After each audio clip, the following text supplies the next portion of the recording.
Bonjour à tous, Bonjour. Au nom puissant de Jésus, notre Sauveur. Amen. Amen. Alors, je suis le pasteur Emmanuel Kwaku, bienvenue sur notre chaîne, la chaîne qui vous fait du bien, hein, comme dit Emmanuel Kwaku. La chaîne, nous sommes là pour vous enseigner, pour que vous puissiez aller de victoire en victoire. Alors, Et si moi, je vous suis voulez... Viviane Kwaku. Voilà. Et vraiment, nous voulons vous bénir au nom du Seigneur, que ce message puisse vous exhorter, vous faire du bien dans le nom de Jésus. Amen. Amen. Amen. Alors, vous pouvez aller sur Emmanuel Kwaku TV, sur YouTube, hein, YouTube ici, vous pouvez aller dessus et cliquer ici. Vous pouvez cliquer ici, vous pouvez cliquer ici, là, voyez-vous, et commenter même en bas et même vous abonner. Donc, voyez-vous, c'est là notre chaîne, hein, Emmanuel Kwaku TV. Donc, vous pouvez aller cliquer et nous encourager. Vous pouvez aller aussi sur Facebook.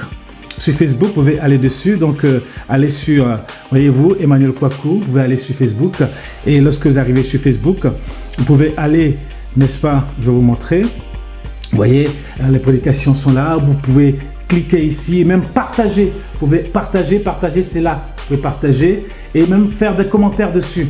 Donc vraiment que Dieu vous bénisse, allez sur notre chaîne et sur notre page Facebook et Dieu vous bénisse au nom puissant de Jésus de Nazareth. Amen. Amen. Et nous voulons partager la parole de Dieu aujourd'hui et le titre de mon message aujourd'hui c'est Jésus qui va dire une parole très puissante. Il va dire que cherchez-vous? Jésus dit cela à des disciples de Jean. Jésus passait, parce que Jésus aussi des fois il se promène au bord de la mer, il se promène là où il était parfaitement homme, parfaitement Dieu. Et Jean va dire, voici l'agneau de Dieu. Jean-Baptiste va dire, voici l'agneau de Dieu. Et André, avec un autre disciple qui était là, ils ont entendu et ils ont suivi Jésus. Et Jésus va se retourner, Jésus savait qu'il le suivait, il n'est pas étonné. Et Jésus va leur dire, que cherchez-vous? Il n'a pas dit, qui cherchez-vous? Il dit, que cherchez-vous? C'est vrai qu'il voulait chercher où est-ce que le Seigneur demeurait. Donc Jésus va dire, que cherchez-vous? Et cette question s'adresse aussi à nous en tant que chrétiens, qui sommes dans le royaume de Dieu. Cette question, que tu sois pasteur, que tu sois évangélique, que tu sois docteur, que tu sois prophète, que tu sois... Cette question s'adresse aussi à nous en tant que chrétiens. Que tu sois chantre, que tu sois diacre, que tu sois ancien dans l'église, simple chrétien dans l'église, cette question s'adresse aussi à nous. Que cherchez-vous? Que cherchez-vous? Et nous voulons répondre à cette question. Est-ce que nous cherchons, qu'est-ce que nous sommes venus chercher dans l'église? Qu'est-ce que nous cherchons dans la parole de Dieu? Qu'est-ce que nous cherchons dans le corps de Christ? Notre vie doit être en adéquation. Notre vie doit être cohérente, je dirais, avec notre foi que nous affichons. Qu'est-ce que nous cherchons? Voyez-vous, moi j'ai fait beaucoup d'assemblées, enfin j'ai servi dans beaucoup d'assemblées, mais je vois que cette question est toujours d'actualité. Oui. Certains viennent à l'église, beaucoup de femmes viennent à l'église pour chercher simplement le mariage. Alors que nous sommes venus pour chercher le Christ, Amen. le victorieux. Beaucoup viennent pour chercher peut-être la gloire. La gloire parce que certains ils chantent et tout ça, ils sont chantres, ils viennent chercher la gloire. Alors que nous sommes venus pour chercher le Christ qui dit allez annoncer la bonne nouvelle à toute la création. Certains sont venus pour chercher, certains malheureusement viennent chercher l'argent parce qu'ils pensent que quand ils voient certains pasteurs qui sont riches, ils pensent que c'est en servant Dieu qu'on va être riche. Il y en a quelques-uns, mais la plupart... Mais c'est pas en servant Dieu qu'on devient riche, mais c'est en ayant son entreprise qu'on devient riche. Quel est le but? Quelle est la motivation que nous avons? Jésus, l'onction. Oui, certains veulent l'onction et tout ça, l'onction et tout, l'onction, La puissance. La puissance. Quels sont nos mobiles? Quels sont nos mobiles? Jésus le dit. Mais que cherchez-vous? Vous cherchez quoi? Vous me cherchez ou vous cherchez quelque chose d'autre? Qu'est-ce que nous cherchons? Et d'ailleurs, ils disent, mais où demeures-tu? Peut-être s'imaginer qu'il avait un beau palais. Un beau palais, voilà, exactement. En or. Rabbi. Oui. Rabbi, voilà. Rabbi. Non, celui-là, si c'est l'agneau de Dieu, il doit être riche. Il doit avoir un palais, il doit être un prince quelque part. Exactement.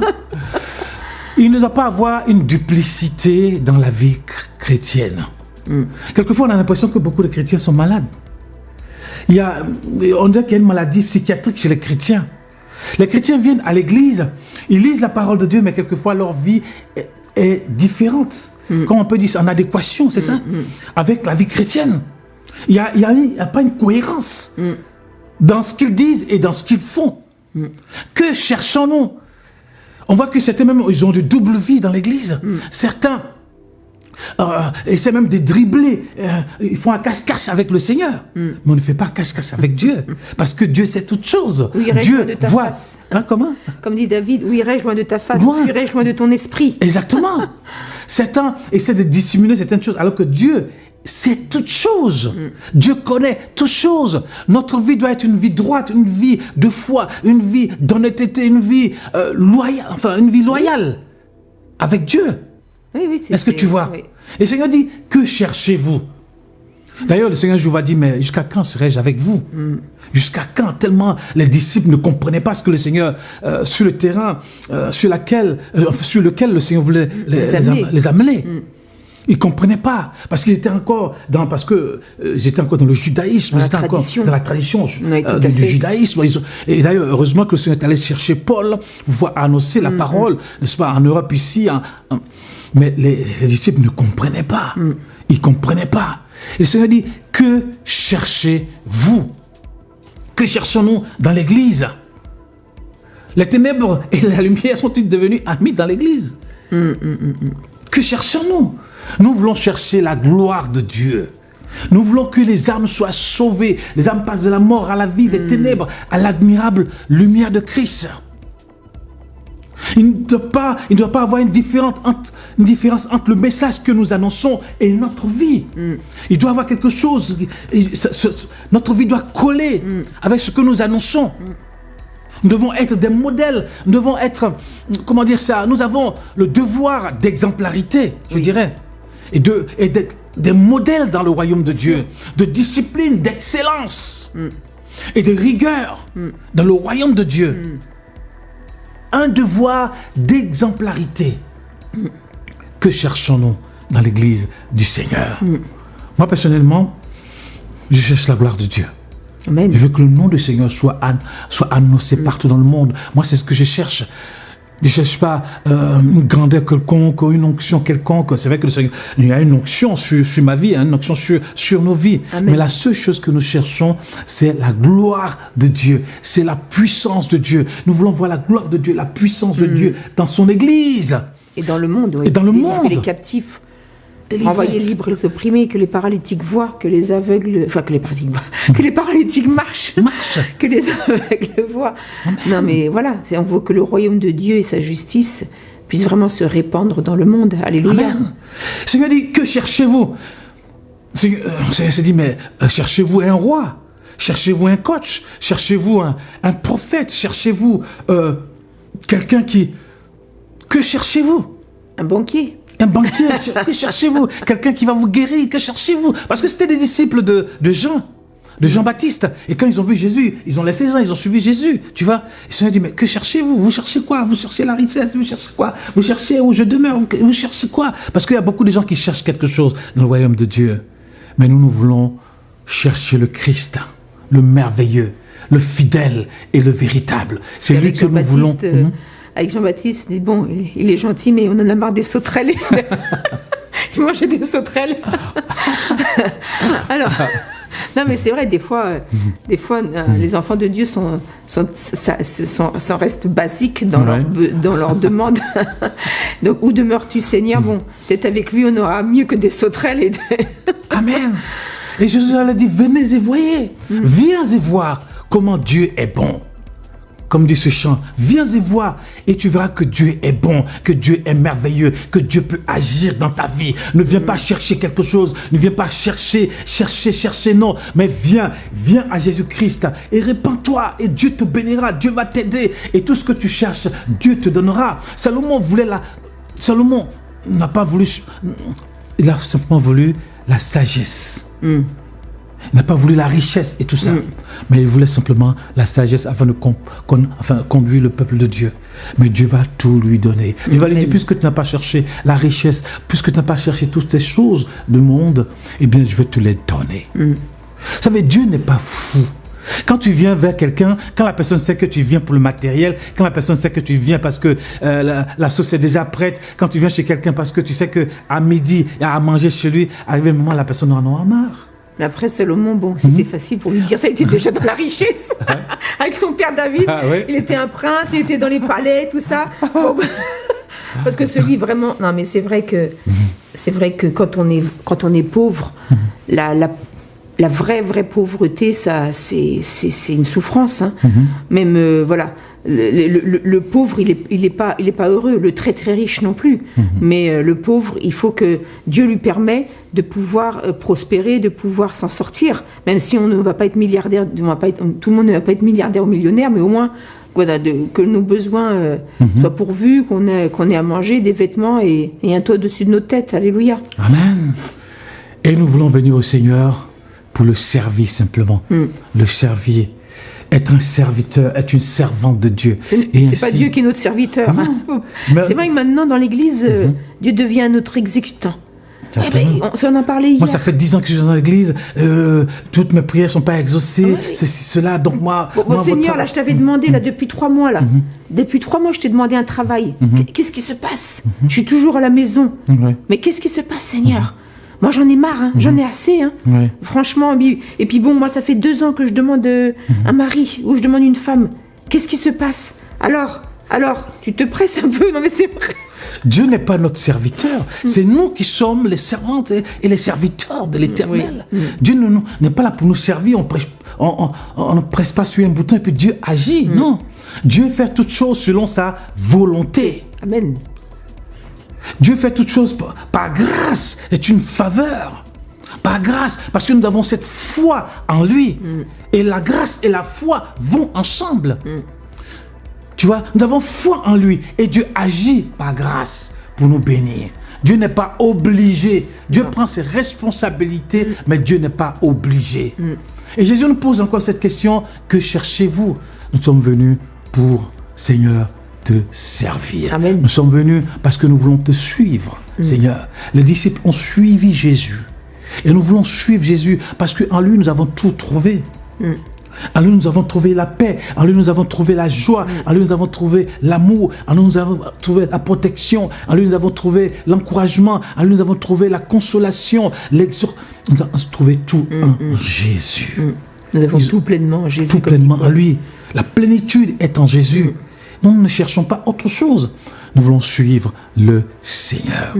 Parce qu'il nous comble de toutes ces bénédictions spirituelles, matérielles. Dans tous les domaines, Dieu est celui qui nous comble. Amen. Dieu n'est pas surpris par nos situations. Toutes les situations que nous pouvons vivre. Tu penses que le Seigneur ne sait pas que tu es célibataire? Tu penses que le Seigneur ne sait pas que tu n'as pas d'emploi? Tu penses que le Seigneur ne connaît pas ton compte en banque? Le Seigneur connaît toutes choses. Le Saint-Esprit sait toutes choses. Il connaît même les profondeurs de Dieu. Le Seigneur sait toutes choses.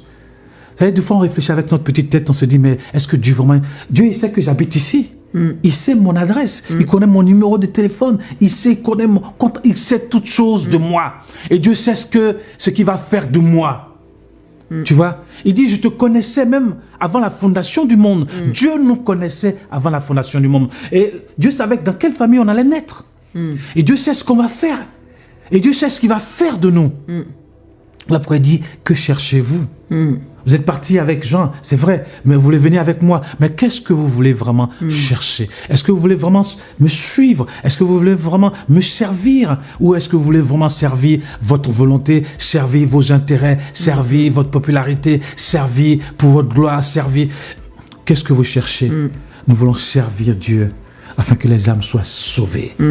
Afin que les âmes viennent au Christ, quittent les ténèbres et viennent au Seigneur. Amen. Amen. Tu veux dire quelque chose? Non, vas-y. Alléluia. Amen. Donc, ce matin, cette question, je vais te la poser. Tu es venu au Seigneur. C'est vrai que tu peux traverser des difficultés, tu peux traverser des soucis, des problèmes dans ta famille, dans tes études, dans ton entreprise, dans tout ce que... Le Seigneur te dit, que cherches-tu? Que cherches-tu? Cherchez premièrement le royaume de Dieu et sa justice. Et toutes choses vous seront données par-dessus tout. Je pense que c'est clair. La Bible est claire. Il dit, cherchez. Le Seigneur dit, que cherchez-vous? Et le Seigneur répond, cherchez premièrement mon royaume et ma justice. Suivez-moi. Et toutes ces choses vous seront données par-dessus tout. Parce qu'on vit dans un monde capitaliste, pardon. Oui. De toute façon, moi, ce que je voulais rajouter, c'est que si tu cherches toutes ces choses, il faut d'abord chercher Jésus. Il n'y a que Jésus vraiment qui amène la paix et la joie véritable. Amen. Comme il a dit à la Samaritaine, si tu bois encore de cette eau, tu auras toujours soif. Si tu bois encore de cette eau, de la soif mondaine, des plaisirs mondains, ou même des fois dans l'église des choses matérielles ou des choses comme on va pas revenir dessus, mais tu auras toujours soif. Parce que oui, quand je me marierai, je serai heureux. Mais le mariage... Mais c'est là que les problèmes commencent. Oui, quand j'aurai des enfants... Mais c'est là que les problèmes commencent. Oui, quand j'aurai un travail. Mais il y a toujours des problèmes. Oui. Quand j'aurai une maison, c'est là que les problèmes commencent aussi. Voilà. Il y a des Donc vraiment, toutes ces choses-là, comme dit le Seigneur à Samaritaine, si tu veux encore de cette eau-là, tu auras toujours soif. Si tu bois encore de cette eau-là, tu auras toujours soif. Mais si tu bois de l'eau que je te donnerai, tu n'auras plus jamais soif. Alléluia. Amen. Et vraiment que Dieu vous bénisse. Eh bien, nous sommes là pour vous encourager, pour vous exhorter.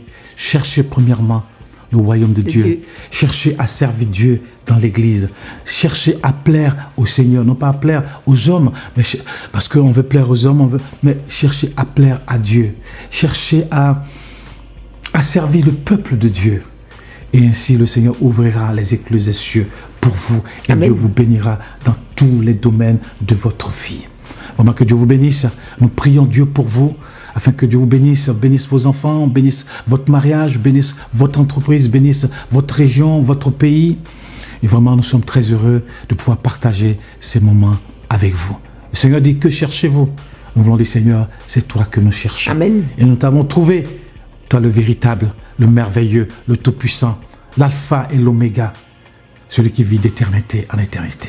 Et nous voulons le bénir encore ce matin, et que vraiment que Dieu vous bénisse au nom puissant de Jésus, notre Sauveur. Amen. Amen. Amen. God bless you.